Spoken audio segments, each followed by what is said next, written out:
Hello, ഇന്ന് ഞാൻ ഒരു നാടൻ റെസിപ്പി ആയിട്ടാണ് വന്നിട്ടുള്ളത്. ചക്ക അവിയലിൻ്റെ റെസിപ്പിയാണ്. എനിക്ക് കുറച്ച് ചക്ക കിട്ടിയപ്പോൾ ഞാൻ അവിയൽ വെച്ചു. അപ്പോൾ അത് നിങ്ങളുമായിട്ടൊന്ന് ഷെയർ ചെയ്യാമെന്ന് വിചാരിച്ചു.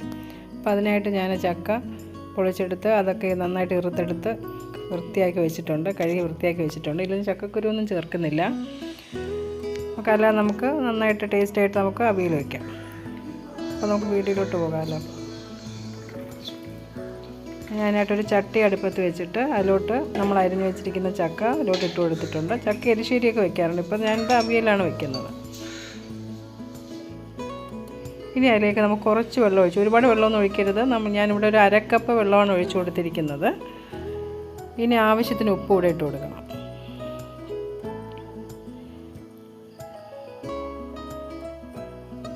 ഇനി നന്നായിട്ട് ഇളക്കി കൊടുത്ത് ഉപ്പെല്ലാം എല്ലാ സൈഡിലും പിടിച്ചതിന് ശേഷം നമുക്കതൊന്ന് അടച്ച് വെച്ച് വേവിച്ചെടുക്കാം.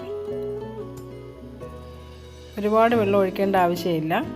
നമുക്ക് മൂടി വെച്ച് വേവിക്കാം. ഈ സമയം കൊണ്ട് നമുക്കിതിനൊരു അരപ്പ് തയ്യാറാക്കണമല്ലോ. അതിനായിട്ട് ഞാനിവിടെ തേങ്ങ എടുത്തിട്ടുണ്ട്, മഞ്ഞൾപ്പൊടി, കറിവേപ്പില, കാന്താരി മുളക്, വെളുത്തുള്ളി, ജീരകം, കുരുമുളക് ഇതെല്ലാം ഞാൻ എടുത്തിട്ടുണ്ട്. നിങ്ങൾക്ക് കാന്താരി ഇല്ലെങ്കിൽ നമുക്ക് സാധാരണ മുളകില്ലേ, പച്ചമുളക് ചേർത്താലും മതി. ഇപ്പോൾ ഇതൊക്കെ ചേർക്കുമ്പോൾ നല്ല ടേസ്റ്റാണ്. ഇതെല്ലാം കൂടെ കൂട്ടി നമുക്കൊന്ന് ക്രഷ് ചെയ്തെടുക്കണം. അല്ലാതെ അരച്ച് ഒരുപാട് മഷി പോലെ അരച്ച് കളയരുത്.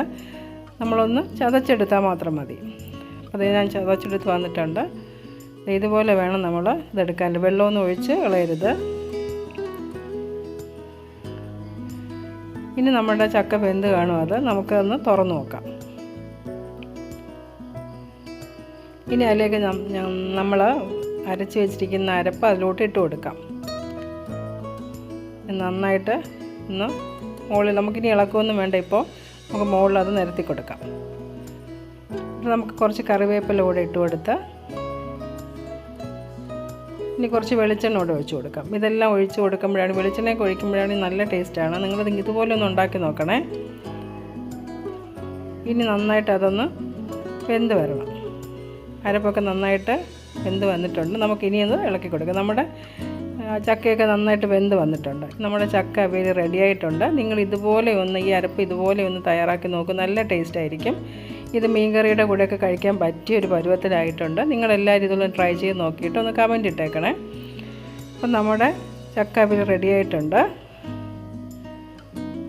അതുപോലെ നിങ്ങൾക്ക് റെസിപ്പി ഇഷ്ടമാണെങ്കിൽ എല്ലാവരും ഒന്ന് ഷെയർ ചെയ്യാനും ലൈക്ക് ചെയ്യാനും സബ്സ്ക്രൈബ് ചെയ്യാനും ഒന്നും മറന്നു പോകരുത്. എല്ലാവരും ഒന്ന് വീട്ടിൽ ട്രൈ ചെയ്ത് നോക്കണേ. Thank you.